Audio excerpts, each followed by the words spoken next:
Welcome back, everybody, to day two of the Kishkayhta Online Youth Conference for Métis Culture and Community. I am Jason McKay. I'm your host again for day two. I am proud to be speaking to you today from the heartland of the Métis and Treaty 6 territory. We welcome others from across the Métis homeland. Yesterday was went really well, really informative. We'd like to thank Yvonne Maurice again for her fish filleting, and the youth president here at the Métis Nation of Saskatchewan, Anna Rose Smith. We thank both you ladies for your videos. They're very informative and educational. Thank you again. So today we have Vince Henneque. Vince was the former principal at the high school there in La Crosse, Saskatchewan. Vince is a fluent Northern Michif Cree speaker. So Vince will be discussing the importance of Michif and how to read the language. So he will give you a tutorial on how to understand the Michif language. Thanks again, Vince. We also have Adam Denu. He's also from La Crosse, Saskatchewan. Adam and I went to Suntap here in Prince Albert together. Adam's just a wonderful individual, multi-talented. Not only does he play fiddle, he does leather work, he draws, he paints, he does tattoos. So we welcome Adam to today's videos. Welcome, Adam. We look forward to hearing you play fiddle. So without further ado, Vince and Adam. Welcome, good day to the beautiful historic Métis community of Isle La Crosse, Saskatchewan. If you look at the top right corner, it says Niskapi Sim, which is Goose Moon. That is March 2022, our Northern Michif language presentation. And at the bottom of the screen, you see Saktawak Peaks We Win. That's Isle La Crosse language, the way that we speak in town. Of course, you see the picture of our beautiful community, of course, the beautiful lake. And if you look at the top of the picture, the river that's flowing, that's called Deep River. You follow that, it goes to Buffalo Narrows, then onto La Loche, then onto the Métis Portage, and all the way to the territories. And if you look, we go to the west here, you'll hit Kennel River, that goes to Kennel Lake, and then to Arsenault Lake, and then all the way to the bombing range. And if you look to the south, and there's going to be the Beaver River. That river you follow, it's going to take you all the way to Lac La Biche, Alberta, and overland probably to Edmonton is how they got to Edmonton, Cayas a long time ago. And if you go northeast a little bit, you'll hit the town of Patronac, which is at the end of our lake. And then there's rapids there, and then that's where the goes to Shagwana Lake, and then Dipper Rapids, and then into the English River or Churchill River. And of course, that takes you all the way to Ontario or to Hudson's Bay, York Factory. So basically, all the water comes here, La Crosse, and then empties out Patronac Way all the way to Ontario or into the Hudson's Bay. So all the water comes to La Crosse and boom, it goes out.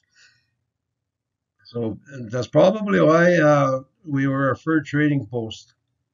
So Vince Henneque son Saktawak. My name is Vince. I'm from Isle La Crosse, and if you notice our town, the northern part of our town, it's in the picture there. It's a birthplace of Louis Riel, his father, his dad, I should say, and also his sister Sarah Riel. She was born here, and also she worked here in the hospital. She was a nun, but she's also died here, and she's buried here in Isle La Crosse. So we got quite a bit of history of people coming like Frobisher and guys like that to Isle La Crosse, and a lot of the elders have lots of stories, and our language, of course, kind of paints that picture when you speak it. You'll hear little bits of French, little bits of English, and a whole lot of Cree when we speak. I'm a retired principal, and if you take a look at the picture at the bottom, right at the bottom there, the yellow building, that's our high school and also our hospital and a number of other agencies as well in that building. And I'm also on the town council here in Isle Cross and a number of other boards as well. I speak the Northern Michif dialect, and if you take a close look when I smile, I'm missing a chiclet because I'm also a hockey player. So there's probably some hockey players there in the classroom that know what I'm talking about. So today I hope to give you a history of Western Canada, a real fast history. Also, what is Michif, and basically the state of our language here in Isle Cross. Keeping Michif alive. What do we do here to try and revive the language? The Northern Michif to Go app. There is an app that we've created with GDI, Gabriel Dumont Institute. And as well, there's a sound system that we've developed over the years and a system to read. So by the end of this presentation today, you should be able to read some Michif words and say some Michif words. And we'll also do a dialogue at the end to have a little bit of fun. So I'll have to get your teachers to help us out on that part. So you think Kayas, a long time ago. This is Western Canada. It was called Rupert's Land. And then our Prime Minister at the time, John A. Macdonald, was kind of worried about the Americans, them coming and taking over. So they bought Rupert's Land off the Hudson's Bay Company. And of course, you see here Isle Cross and Cumberland House are the two oldest. That's it. There's no Saskatoon, there's no Victoria, there's no Edmonton or any of the big cities. Just Isle Cross and Cumberland House. And of course, there was a whole bunch of other people. We had Denu people, we had Cree, we had Blackfoot, Siksika, Saulteaux, Dakota, BC Indians had different tribes over there as well. So right across Western Canada, we had all kinds of people. And of course, there's probably hundreds and hundreds of thousands of buffalo. So maybe even millions. And other animals as well. There was trade networks, there were little trails, little roads, and as well, at this time, they were starting to build a railroad because they were scared of the Americans coming up. So we had 1776 Isle Cross, and about 20 years later, Edmonton. Right after Edmonton, or a little while later, there was this guy called Louis Riel, and he had a provisional government. And to make a long story short, if you take a look at what I'm drawing here, that part became the province of Manitoba. That was in 1870. And then 1871, 1 year later, we had recognized the province of BC. So this was all BC. Of course, it was easy. The mountains was the border, and then we had Winnipeg pop up. The railroad was coming along, and we had Calgary, and then Prince Albert, and then Saskatoon. Vancouver came up once the road got over, the railroad got to the west coast, and then Regina was the last. And of course, this was all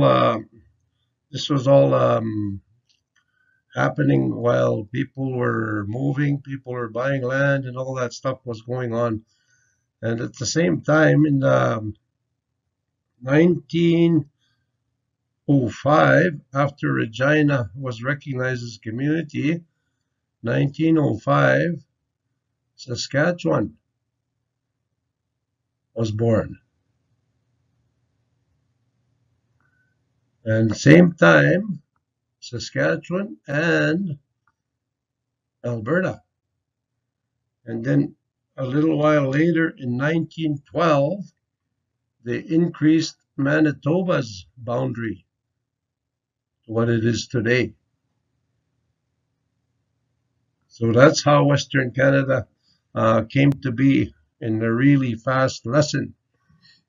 So umsiso got sweepingi to kayas. I'm talking kayas means a long time ago. So moving on, Kiwi Maga Mitchif. What exactly is this Mitchif? Well, like I said a little while ago, it's a language area of our area and of our region. It's a mixture of mostly Cree, a little bit of French, and a little bit of English. And it's been in existence for over 240, maybe 50 years. And Isle of Cross was also the site of signing of Treaty 10 in 1906. So the government came to Isle of Cross and they signed treaties with the Indian people. Some came from Patronac, some came from Black Lake, some came from Denu Lake. They signed treaty, then they moved on to, if you read the back of the treaty, they moved to La Loche. They went sign over there as well. So 1906, they signed Treaty 10 here. And I guess the language developed probably from there, from the York factory, from the fur traders, from Montreal in Ontario, coming up the English River, which is the Churchill River, to Isle Cross, and then the Beaver River, of course, to Alberta. The language kind of went with them. Deep River to Northwest Territories and Kennel River. So we speak Northern Michif to varying degrees, and probably would understand people in Alberta if they were to speak to us.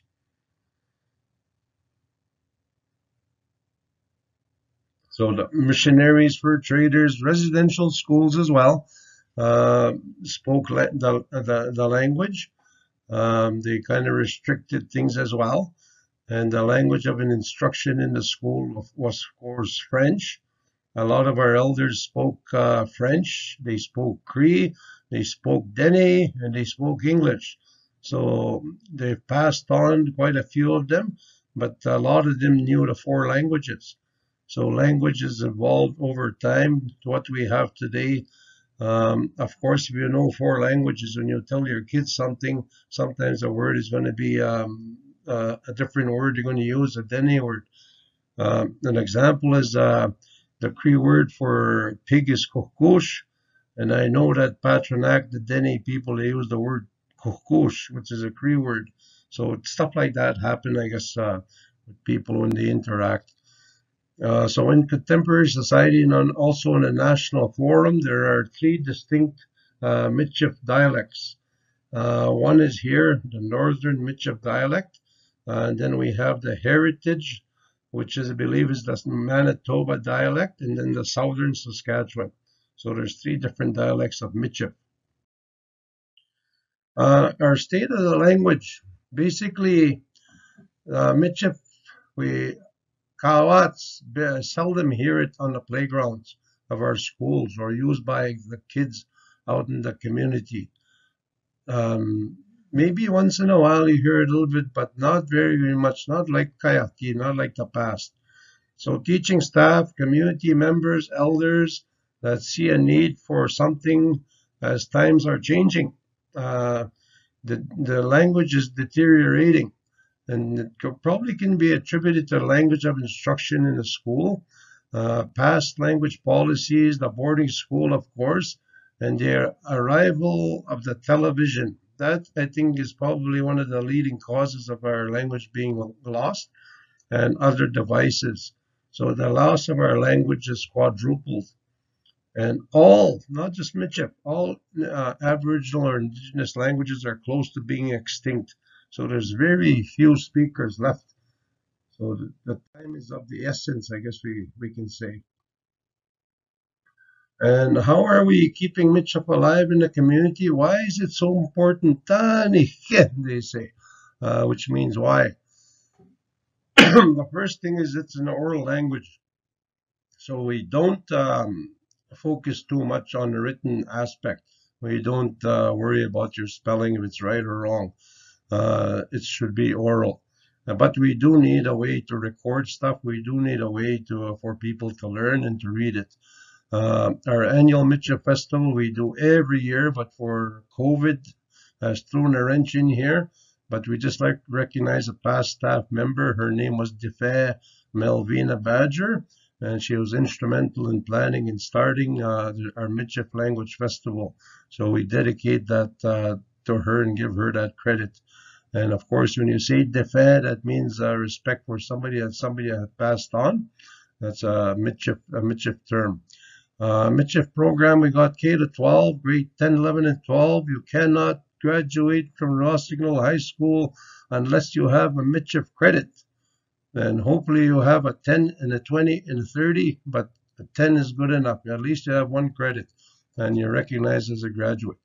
Prior to COVID, we had weekly Mitchif classes in the evenings. Had students, doctors, a couple RCMP, EMTs, people like that. And basically COVID throw a wrench into that as well. They're getting the gist of the language, getting better. So it's going to be determined, I guess, what kind of class we'll have in the future here. Probably a class and a Zoom hybrid model. We have also online Zoom sessions with Dr. Melanie, should be N. Melanie Bryce. She's a professor with the University of Regina, and part of her research on languages and learning, she wants to learn the Michif language. So 3, 4, 5 times a week we Zoom with her, and she's actually getting pretty good in conversation with Michif. That's been about 10 months now. We've been ongoing with Dr. Bryce, and she's actually getting pretty good in understanding and reading, and also having conversations in Michif. So basically, if you make up your mind to do something, you can do it. Michif Cree daily programming on ICSI. CILX, and if you check on the web, you can probably listen to Robert every single day. So the surrounding communities, we have a big tower here, it reaches all the way to Beauval. And the plan is to put in another 10,000 watts or something like that, so we'll go a long ways from Isle Across. The students continue to do radio blurbs to promote the radio station, but more importantly, to promote the language. The school program, we have a land and cultural-based program. The kids on any given day, you come to Isle Across, you could see a class outside. You could see them in the bush checking their snares, or out on the lake setting a net and things like that, which is really good to see. And basically, it also has ties with the language, of course. So I guess if you're creative and find ways to incorporate and ways to promote the language, there's ways that could be done. And sometimes the quietest kid, the quietest student in the classroom has the answer. So if you're there, don't be afraid to give the answer to your teacher, because sometimes you have the best answer. And sometimes, as a leader, you have to stand alone, but people are going to help you. So I just heard that from Elder one time. I kind of like that. Sometimes, as a leader, you got to stand alone. Might get rough sometimes, but that's just like life. You guys are all young. You're standing alone, but somebody's going to help you. But also, thanks to the government, the Canadian government, the Indigenous Languages Act, they put that into play. Their shift towards reconciliation recognized the importance of Indigenous contributions to Canadian society. The NHL hockey game last year, I believe, was excellent. A lot of good reviews, comments. The elders really loved that watching that game. and some of them even cried. They were getting emotional. So it's so nice to see. And the guy's name was Clarence Tiboy Iron. His nickname was Tiboy.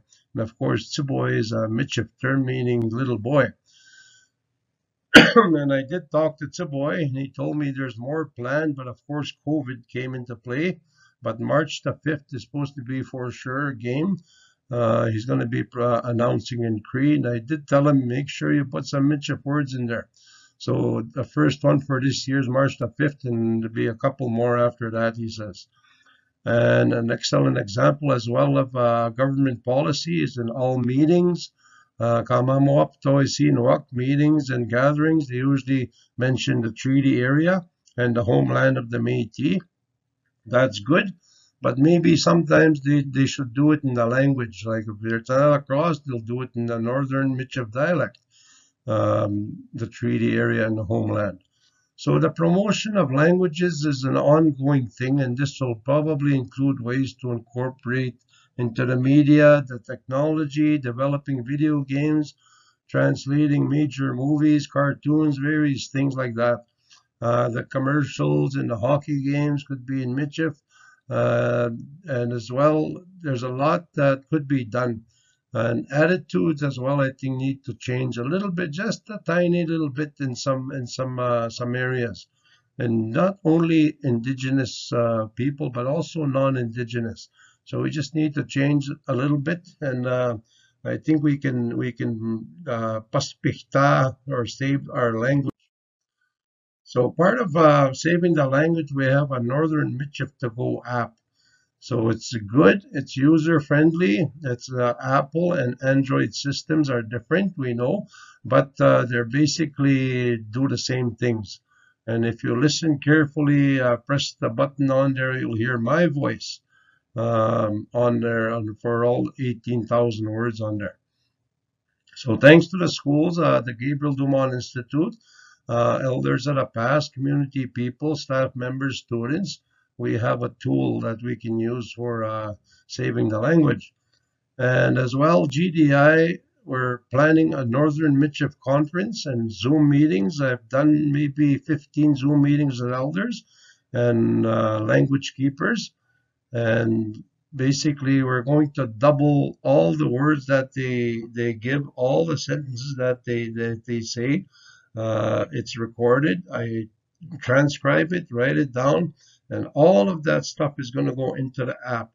So it's probably going to maybe double, maybe even triple the words that are going to in that app once we update it. So just to let people know that. And here's the app. It's called Northern Michif to Go. You can download it. Just Google it. And of course, you have the words, single words. You have phrases. You have favorites, history, and among other things. And if you go under phrases, there's topics there. There's greetings, classroom questions. Example is what's your name? And if you click on what's your name, then there's going to be a little sound bite that pops up. You press that play button, and you'll hear my voice. And you'll say, Tan Sisi Ka Suyin. Well, basically, what's your name?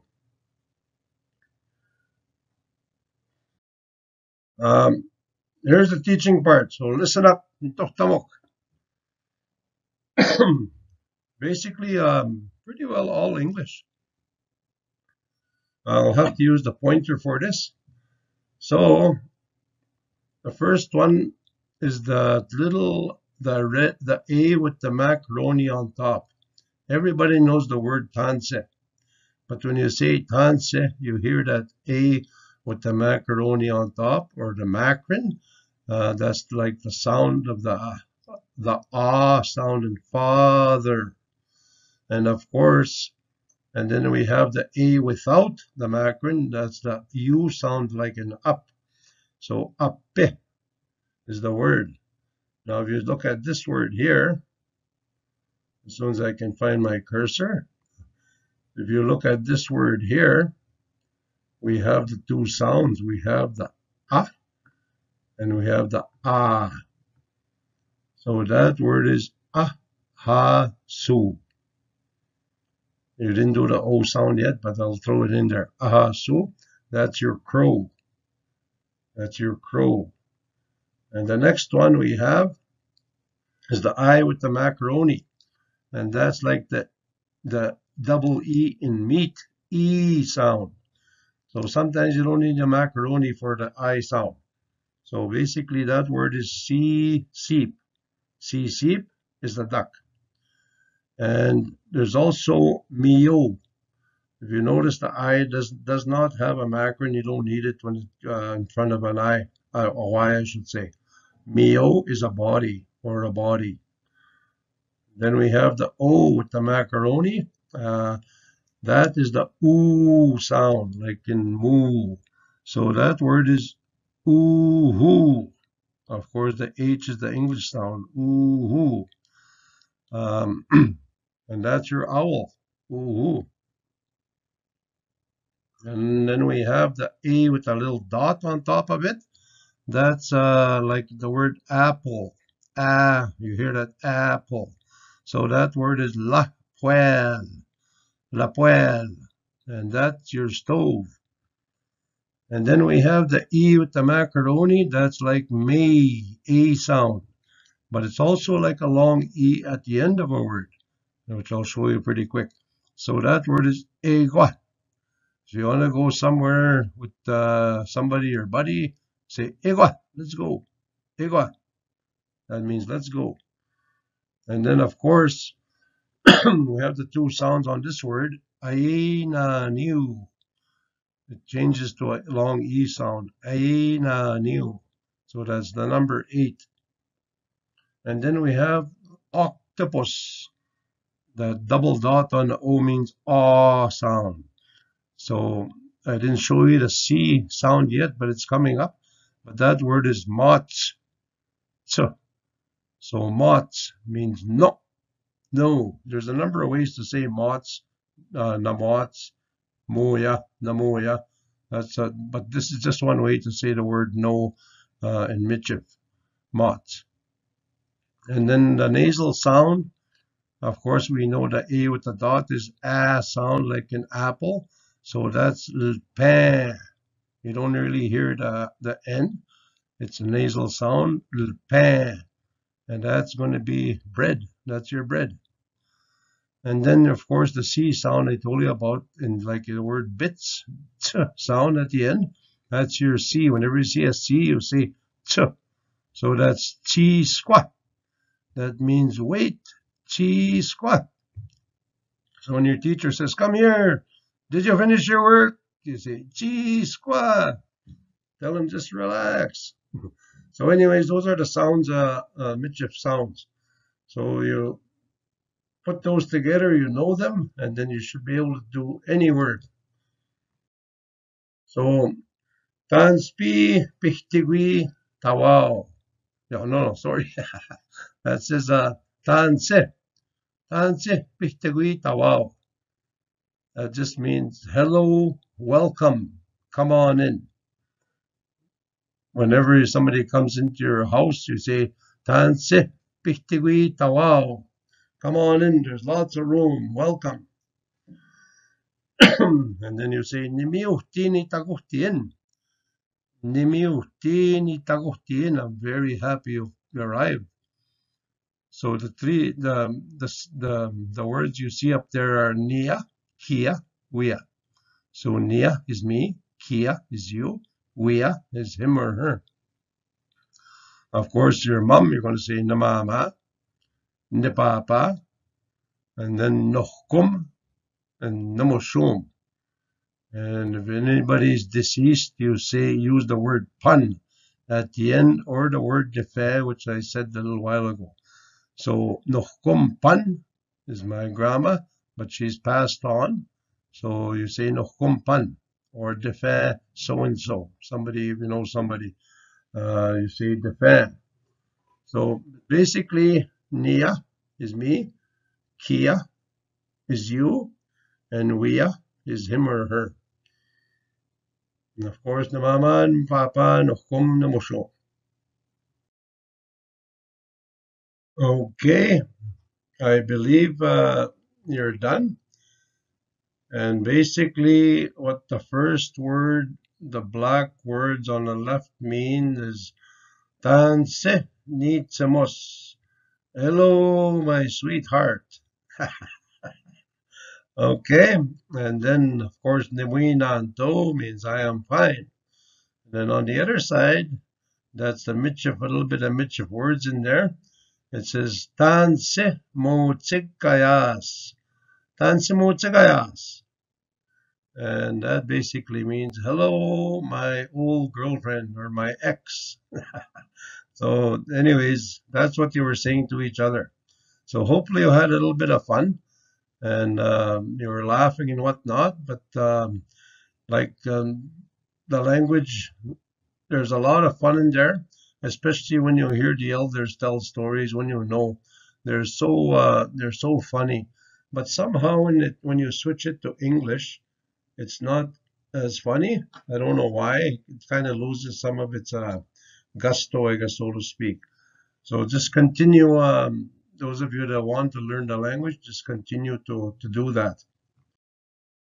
So in finishing, there's still a lot to be developed. It's developed, I guess. It's not impossible. Attitudes are beginning to change across all Indigenous and non-Indigenous communities. There's lots of non-Indigenous people trying to learn the language. Using it in the homes is paramount. I'll say that again. In the homes, pogo, it has to be done if we're going to save the language. Also out in the community, when you meet somebody, say, Tanse, Winanto, just start with that. Basically, then it'll grow from there, but you have to listen to people when they're talking. And then you listen to it on the radio. Every single day because it's a beautiful language and it was a gift that was given to us by Mantu. Mantu, of course, is our God, our creator. And that's how we say creator in Michif and also in Cree, Mantu. So he gave us this gift. Let's cherish it. Let's continue to learn it and continue to speak it. It's such a beautiful thing. But that's up to us and also for younger parents, for you guys, the youth, to embrace it, to be proud of it, to practice it, and also fun. And I want to learn it. Kia, you have to say, right, it has to come from here in your heart, Uta. It has to come from Egota, right there, from your heart. If you want to learn something, you can put it in your head up here. You can do it. Kishkayhta. So with that, Marci, thank you for listening today. I hope you learned a little bit about the Michif language, a little bit about the history, and I hope I instilled a little bit of you wanting to learn the Michif language, especially the Northern Michif dialect. All of you that are listening today, you're young. Listen to your teachers. Make wise choices. Respect your elders. Respect your teachers.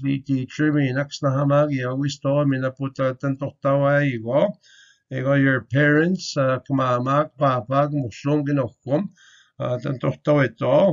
and don't be such in a big rush to grow old. Don't worry about it. To grow up, have a little bit of fun. But at the same time, learn, study what your teachers are teaching you, and anything is possible. You can get anything that you want to in this life, Huma. But kiatipio, it's up to you. Thank you. Merci. Thanks. My name is Adam Denu from Sakituwak, Isle of Cross, Saskatchewan. Sakituwak means where the rivers meet. That is where I'm from. I was raised there by my late grandparents Albert and Maria Louise Denu. I am a high school teacher by profession. I love my job. I love what I do. I teach high school math and science and land base. I am a language keeper. I speak fluent Plains Cree and Michif. Michif is a combination of the Plains Cree language mixed in with French. I am also a cultural person. I walk the traditional sacred sweetgrass road. I believe and I follow in my traditional ancestral beliefs. I am a musician, an artist. I've played in many different places across the country and out of the country, and I've met a lot of people along the way. I've got to play for many different kinds of people in many different venues. This first tune I'm going to play for you today is a famous Métis tune called the Red River Jig. And the reason I'd like to open up with this one is because it shows and displays how bright and how fun our culture is.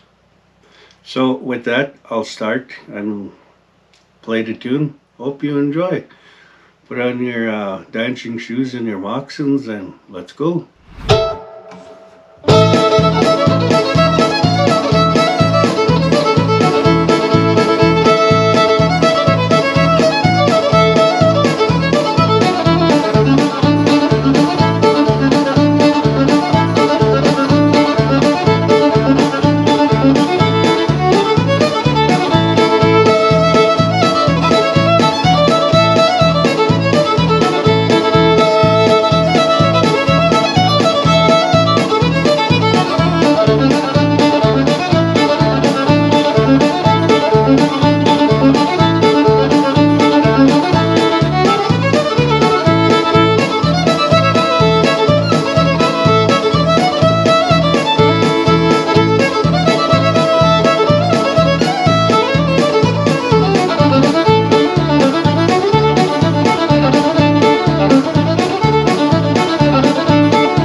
I would like to talk a little bit about the origin of the Métis fiddle music.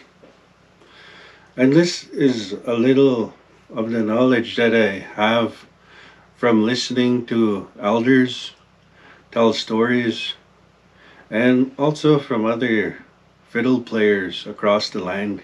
The Métis fiddle music originates from classical music, which comes from Europe.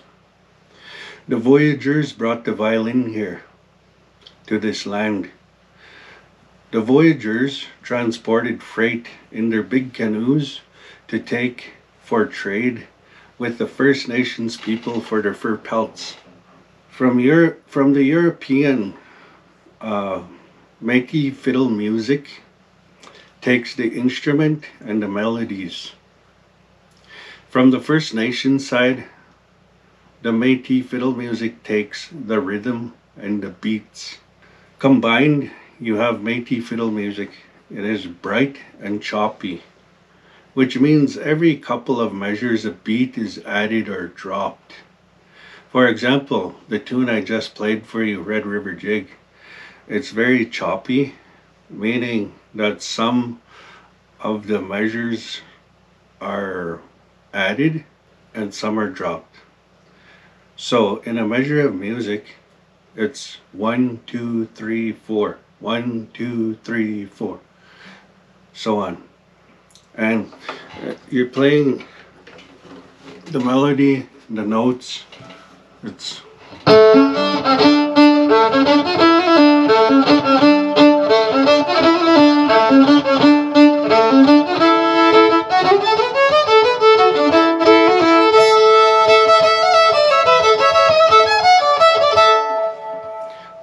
just in that small piece of music, thinking about it and playing it, I could hear where a lot of notes were dropped and where some were actually added in to make it more than a 4 count.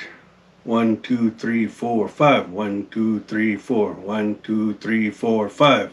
So that's what I'm talking about when I say Métis music is bright and choppy. Next, I would like to also say that Métis fiddle music is a melting pot, using many other different cultures and dances, making it into one unique culture. First Nations drum beats and dance and rhythms. Currently, in the present day, you can see these things at a powwow, traditional powwow, where you see the powwow dancers, the way they move, you know, the drum beats that you're going to hear, and the rhythm, the way they move their bodies.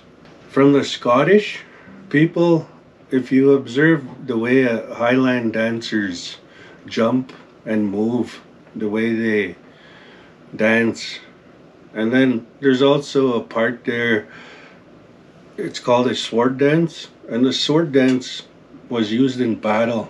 The Scottish used it as a war dance. And there's also French clog dancing. It's a fancy style of step dancing.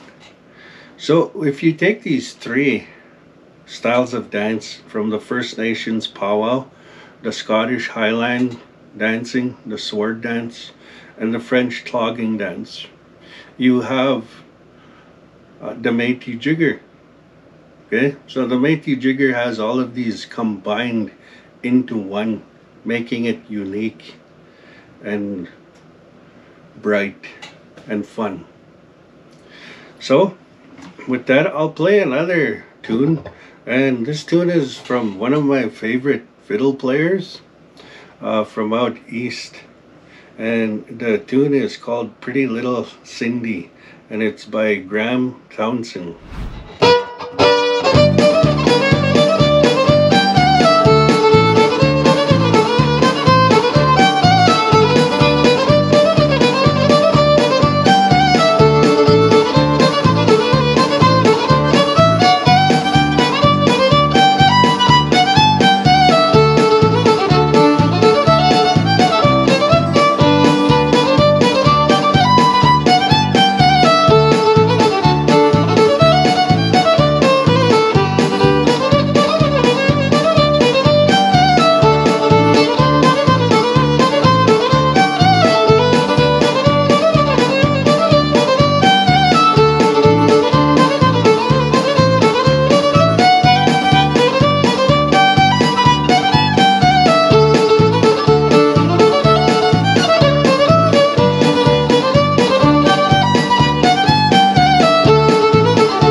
And at that gig, that's what I witnessed by seeing that old man smile and play air fiddle and dance in his chair, tapping his toes.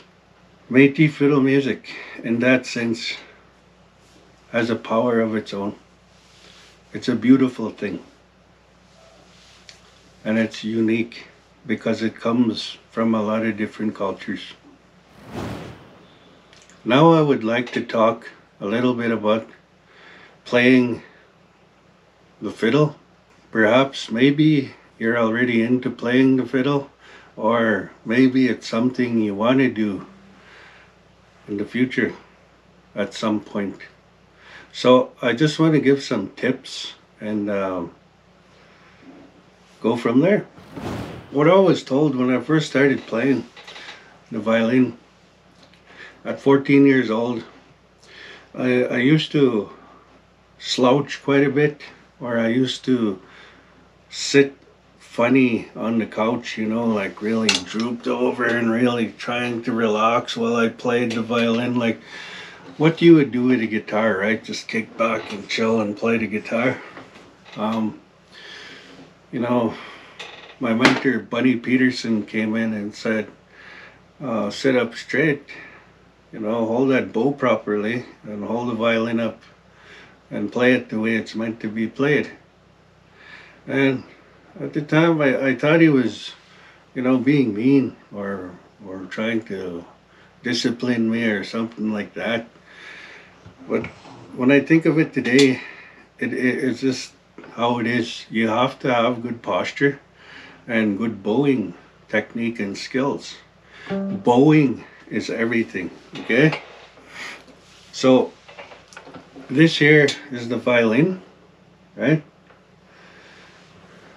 This little piece of wood here holding up the strings is called a bridge. There's 4 strings on a violin and they're tuned to different keys. The top string is a G, the next string is a D, next one is an A, and the tiny string is an E. Okay? These are your tuning pegs, the scroll, the ribs, chin rest, and my fiddle has a built-in pickup that goes right into the bridge, which makes it so that you can plug it into an amplifier. So with that, that's the violin, and this is the bow. The bow is made out of wood and horsehair. Traditionally, horsehair was used, but sometimes today you'll find synthetic hair that goes from here, the tip of the bow, right to the frog. The frog is this thing here. And this can be loosened or tightened with this little screw here. If you turn it clockwise, it will tighten. If you turn it counterclockwise, it'll loosen. So when I play, I don't really like to have it too tight. I like to have a little bit of curve in my bow that gives it the action that I need and that I want when I'm playing for the bounce as I'm attacking the strings, depending on what tune I'm playing. So bowing is everything, like I just said. You hold your bow with your thumb and your index finger like holding a pencil, just like that, on this piece of leather here above the metal winding. Okay? And I take my little finger and put it at the end here. Okay? And I rest my 2 metal fingers on top. Right?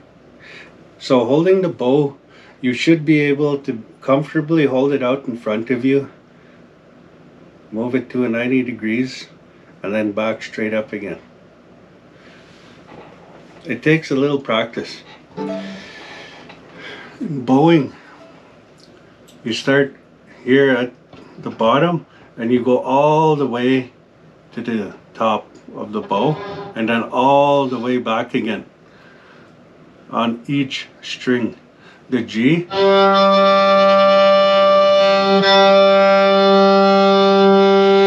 D, A, and E. Practice that over and over again until you can get it. And then eventually move up to 2 strings, E and A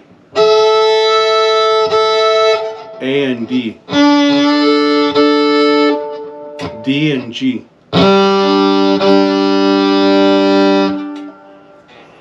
And then get fancy with it.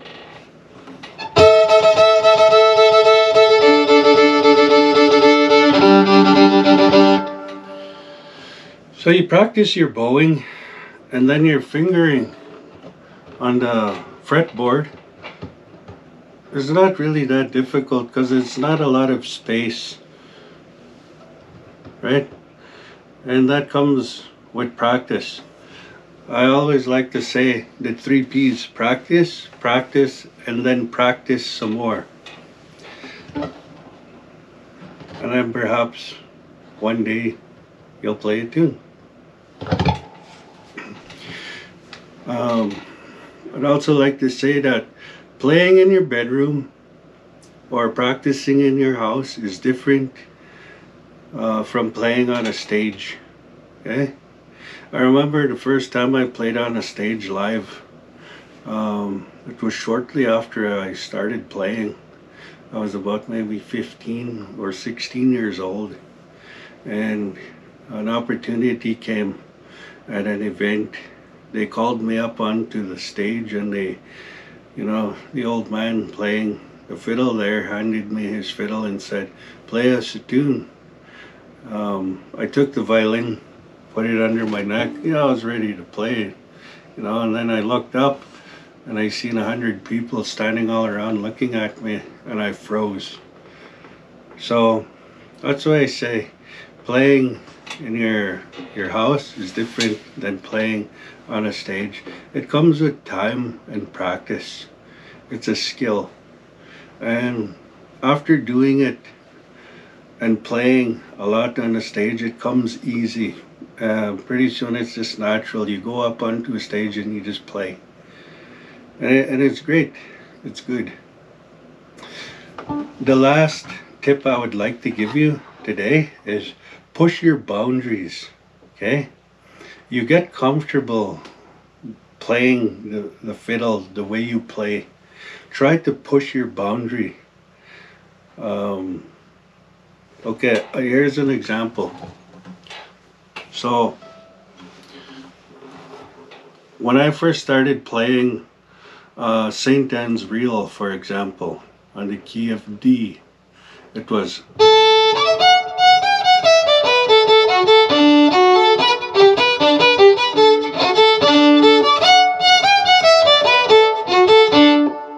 right? Over the years, I pushed my boundary by trying to get better and better at it.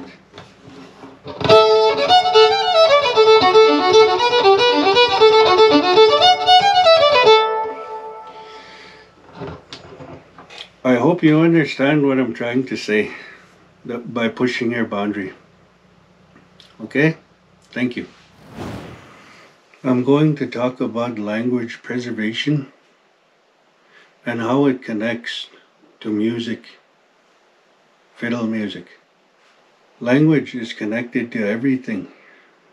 From our traditional creation story, language belongs to everything. It is our identity, culture, art, and communication skills. A Nihio person, Nihio in the Cree language means person that comes from 4 special things: the mental, the emotional, the spiritual, and the physical being. A Nihio has a sacred gift from the Great Spirit, the gift of Atzak, a soul. The language is connected to this. In our traditional ways, we have a spirit of language, and this spirit is connected to all of us. It needs to be awakened. An old elder once said that we must use the sacred pipe to honor the language spirit. We need to have ceremonial feasts to ask our ancestors that have passed on for assistance and guidance in revitalizing the language.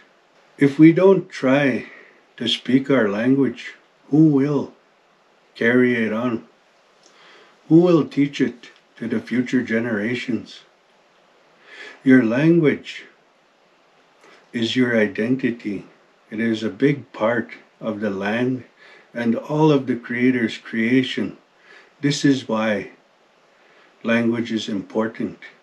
And when it comes to fiddle music is a universal language, and it comes from lots of cultures, lots of different cultures.